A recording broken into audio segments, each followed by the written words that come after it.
I'm contesting. And on I am contesting and moving, explaining to Ndi Igbo him ngeme.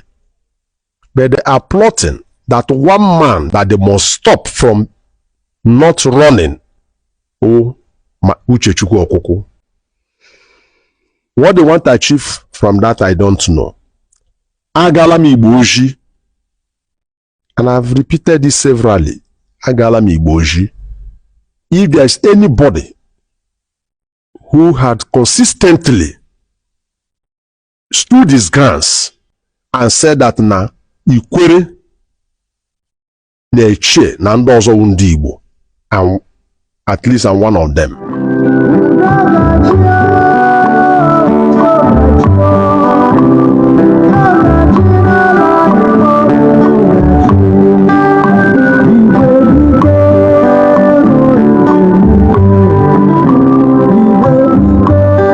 Ọhaneze ndị Igbo ndị ọma, ndị ihe ọma na-adị mma, ndị anyị na-agara ozi onye n'olu ya taa wụkwa Chukwuemeka Ojembe Nwiro Anyanwụ nke Dueri. Mụ na ezigbote nwafọ Igbo onye nke na-azọ ọkwa President General na Ọhaneze ndị Igbo, the Igbo Socio-Cultural Epes Group, mmadụ dịka Barrister Uche Okwukwu. O nwere ihe dị mkpa ọ chọrọ ịdọ ndị Igbo aka na ntị taa. Biko aga m ahapụ ya ka ya nwa akọwachazi onwe ya kwupụ otu o si dị ya n'obi. Barrister, biko ọ dị gị n'aka. Igbo mmanụ ekele m ọnụ, Igbo mụrụ m nọ na Igbo nwe m nọ. Aha wo dim Uchechukwu Nnam Okwukwu, ọnụ m onye wa ụmụ onye lele n'Ikwerelo. First and foremost, ana m ekele ndị Igbo niile, particularly ndị Igbo nọ na United Kingdom and Ireland na ndị Igbo nọ na United States of America, the Igbo in diaspora and other parts of the world. N'ọgụ ha lụrụ, ọgụ buru ibu,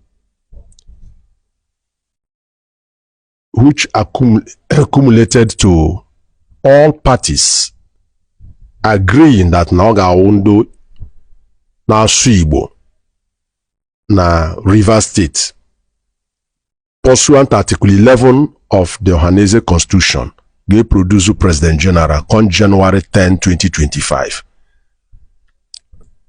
Ana m ekele ụnụ ndị na-asụ Igbo na Rivers State, ndị Ikwere, ndị Echie, ndị Ọgba, ndị Ekpe, ndị Ndọni, ndị Egbema, ndị Obi Igbo na-ekele ụnụ.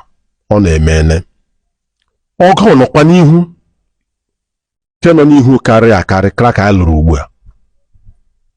Anyị nwetele intelligence that na ha na-aplanụ since ha jump lihu Rivers State, ha ga-disqualify some candidates. Urezi ohe ahụ tinye onye ga-eme ihe ndochiri megide ndị Igbo na-achọ. Ọgbaghara niile anyị nwere n'Ọhaneze wụ ihe leadri a constitute committee a na-akpọ Committee of Archbishops and Bishops, led by Archbishop Chukwuma of the Anglican Ecclesial Diocese of Enugu and Bishop Okpoko of the Methodist Diocese of Umuahia. Has settled conflict n'Ọhaneze. Unfortunately, no one na-ekwe na ihe ha kwuru. But mgbe ha return na their report that I should be sworn in as Deputy President General, unfortunately, some persons rejected it. I let it go because Ambassador Obiozo of blessed memory, who a man of 80-something years, my own. What I'm saying, you can verify from Ambrose, who was the administrative secretary, or who is the administrative secretary of Ohaneze Ndi Igbo, Ahiawa Gafe. I said, I let it on. Let me leave it because of the man's achievement here. No, as former Nigerian ambassador to the United States of America, to Israel and Cyprus concurrently. A former professor, former director general, Nigerian Institute of International Affairs. I let it go. Dewu Anyanwụ Ahiji Agamba came, he refused to implement it. Even when Deputy President General Hetire has okay ha before Obiozo. I'm contesting. I am contesting, I'm moving, explaining to Ndi Igbo ihe m ga-eme. But they are plotting that one man that they must stop from not running. Oh, Uche Okwukwu. What they want to achieve from that, I don't know. Agala mi Igbo oji. And I've repeated this severally. Agala mi Igbo oji. If there's anybody who had consistently stood his grounds and said that na ikwere na eche na ndị ọzọ ndị Igbo, and at least I'm one of them. Onye ka ọzọ nwa late Senator Obiwale, Chief Ihun Obiwale, he had been consistent. A lot of us have stood our ground. People like Igor Barama has stood his ground. Chief Wong stood his ground.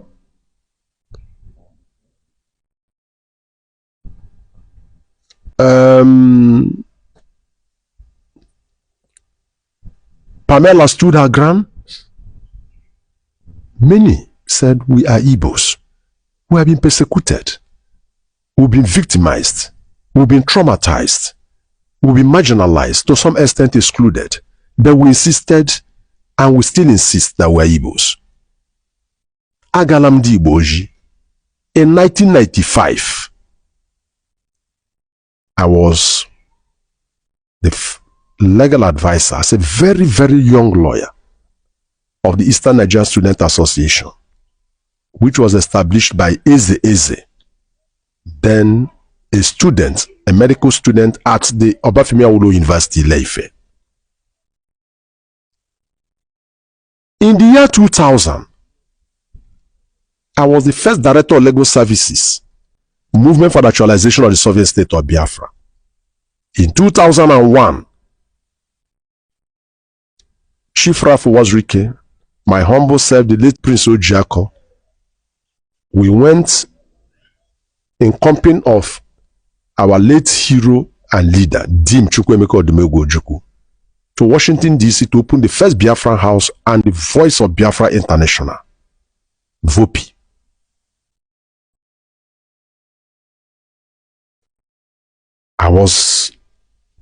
In that same year, I was in Europe, United Kingdom, to tell the world that our people are being oppressed, being marginalized. Because the main gross of Ndi Igbo is that till today, we're not saying we're not in government, but we need to be consulted as you consult other people on what to do with our people and our destiny, our land, our resources. You need to inspire us to dream better dreams. In 2004, I was at the international conference on Biafra in Düsseldorf in Germany. That same year, I was in Switzerland in Geneva to present case of Biafra. I got accreditation through the Society of Threatened People in Göttingen in Germany to be present in Switzerland. We had collaboration with Ekwenche based in Chicago. Documents were prepared which told the world, look at our plights. That in spite of the fact that we are non-violent, our people are being massacred and slaughtered. If everybody had risen up then to the occasion to demand for the respect for our life and our liberty, how they treated IPOP today, they wouldn't have treated them that way. It's because people kept quiet when they were treating our people badly between 2000, 2001, 2003, that IPOP came on board and they treated them the same way they treated members of the MOSOP. I was National Legal Advisor of the Ohaneze Ndi Igbo Youth Council. I received an award which was presented to me by the late Dr. Chukwuemeka Eze-Ife, former governor of old Anambra. In 2017, I was elected Secretary General, sworn in. And for emphasis, it is important now I explain what led to the crisis then in Ohanese. Conscious of the fact that I took oath of secrecy and oath of office. But basically, the way some powers that be crushed the vision of Ndigbo to get the sixth state, Aba State, was responsible for some of the crisis. Second, the inordinate ambition,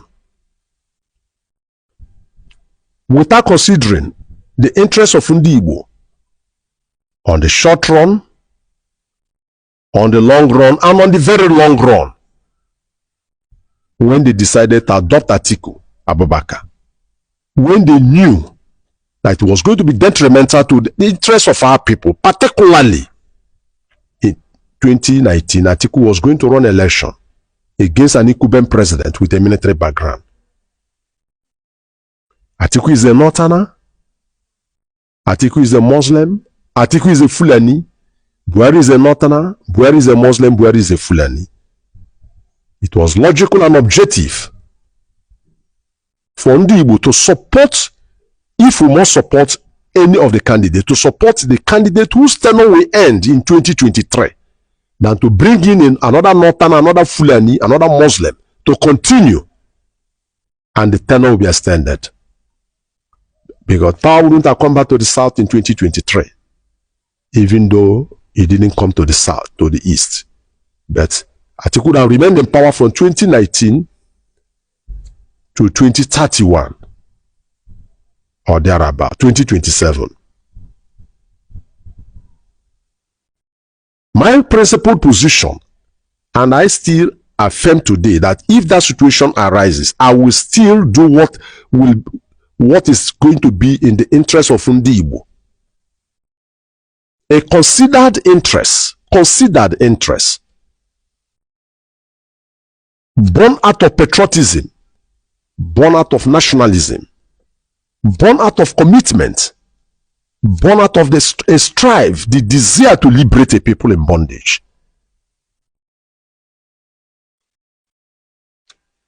The condition to disqualify a candidate must not be outside the purview of the Constitution. The person must have been convicted of a criminal offense, which conviction is not subject to appeal.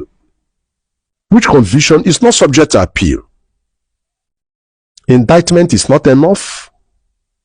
Inquiry is not enough. 2, the person must be of unsound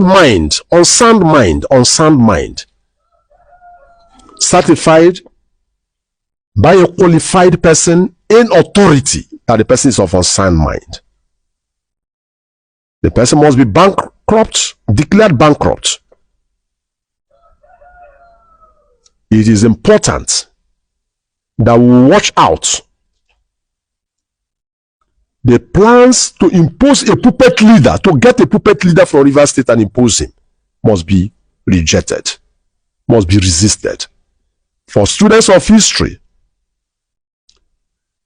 when a people invade and conquer a people, one of the things they do is to implant and enthrone a puppet leader. It happened when Germany took over France in 1941. They planted a puppet leader. When the French people redeemed themselves, the puppet leader was visited with punishments. I am ready to serve Ndigbo as I have always served them. Uche Namado can attest to this fact. Ralph Wazrika and others can attest to this. Chief Michael Hamba, Senior Advocate of Nigeria, can attest. Festus Kayamo can attest. We were when Obasanjo incarcerated us 18 feet underground. From there, we were brought out, taken to court. reminded that Suleja prison from Suleja were transferred to Kefi. I have been consistent and I've asked one simple question. And that question is just a very simple question arising from the recent past. The late Chief Emmanuel Iwanyanwu visited River State to receive an award at the University of Port Harcourt. And he made a statement which of course is a factual statement that the Ikwures are Igbos. He was attacked by the leadership, by non-existing body called the Ihunua Progressive Organization, led by Okachukwu Dibia. Nobody said anything, including the National Public Secretary, Chief Alex Ogbonna, said nothing. He said nothing. He's on record, he said nothing. He has no facts. I wrote in three national papers, The Sun, The Punch, and The Nation, each one full page. And I stated in black and white that we are not only Igbos, but we have nothing to do with where they purportedly claim we came from, Benin. And I went to the extent to state, to write, to reveal, I revealed for the first time that Obo Benin had earlier written 20-something years ago that the Ikwere and the Che people were Igbo people. Namen is here, he can attest to it. I brought that book and showed the world. I got it from the UK. That the Obo Benin had already said that we are Igbos. And he was in Ahoda from 1954 to 1965 for 11 years as Assistant District Commissioner. And he knew, as a fact, because he was not only an administrator, he was a magistrate here, that Ikwere and the Che people were typical Igbos. Typical Igbos. When I wrote that, the next they resorted was to call the IG to arrest me, do that. And I said, I'm in my house and I dare the IG and the DSS to arrest me. And I'm here because you said something and I replied you. There's nothing that concerns the police with that. When under Governor Wike, our people were locked down. In their tens and hundreds, they died and were sickened. I stood up and wrote an open letter to him, to Governor Wike. I was on Plus Television, every radio station, and demanded, amongst others,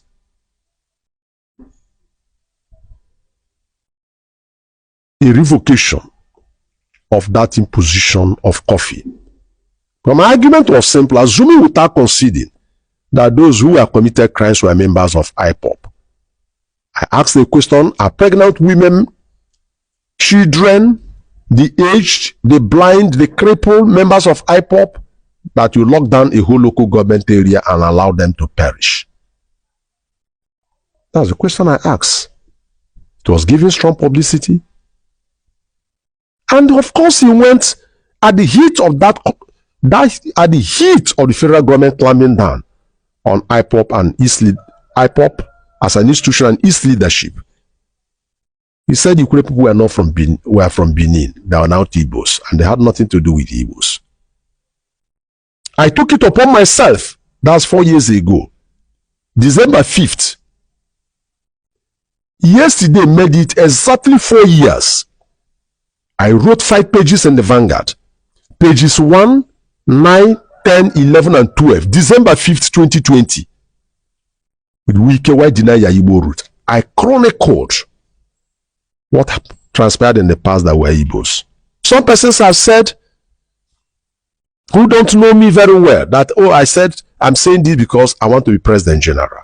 I will refer them to a book written by Reverend Fadeziane, titled, In Biafra, Africa Died. They should go and read that book. They should ask Comfort Obi, the publisher of the Source magazine, 20-something years ago. They should ask Vito Gene, who is a member of the House of Reps now, from Anambra, who was then the assistant editor in Source Magazine. When I said, and it was given front cover, Ikweres are Igbos, 20-something years ago. I've mentioned names. I've mentioned Antikomfort Obi, the publisher of Source Magazine then. I've mentioned Vito Gene, Honorable Vito Gene is a member of the House of Reps. He interviewed me in Lagos, and I said we're Igbos. When Owazurike was driven out of Owerri, his house was burnt along 53 Okigwe, 153 Okigwe Road. And his life was in danger. He's alive. Chief Raf Owazurike. I took a decision that shocked all members of MASSOP. I said, Chief, move to Port Harcourt. He came. The fear was where I'm going to stay. I said, you stay in my house. And he stayed in my house for 6 months. From my house, we went to the US. When I'm talking about the year 2001, Chief Raf Owazurike is alive. 23 years ago. When I believe in something, I believe in it to a point where I am ready to lay down my life. When I'm convinced, I'm not a fair weather friend. I'm not a fair weather Igbo. I'm Igbo. My DNA is Igbo. My blood is Igbo. My body is Igbo. My spirit and soul is Igbo. If Igbo Development Foundation, Aki Ikenga, Ndi Igbo Lagos, all Pan-Igbo groups,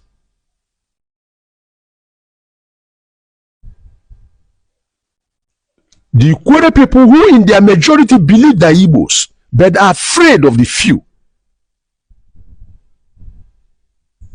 They're afraid of the few. They don't rise up to this occasion. A puppet leader will be drawn. And I can tell you in time of difficulty, that puppet leader will say that Ikweres are not Igbos. And it is going to be the statement of the Ohanese President General.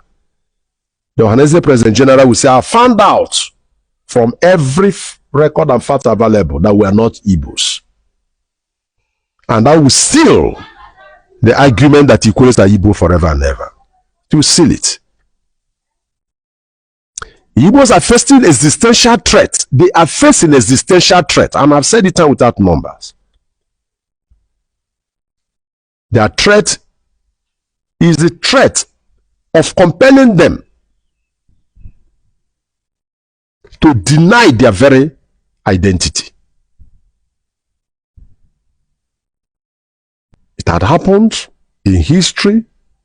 And of course, those who are students of the Bible, the man who made Moses to go into exile was not an Egyptian, it was a Jew who said, you want to kill me the way you killed the Egyptian.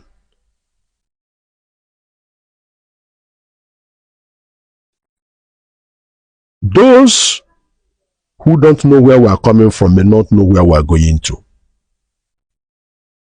We are facing a battle. That battle had been on. That battle was the battle for which Joseph Uobo and the leaders of our people made their presentation to Henry Willink in 1957, that from Port Harcourt to Onitsha was Igbo land.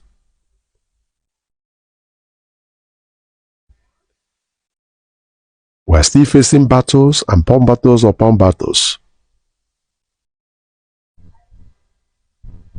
What happened 3-4 years ago to Owerri, where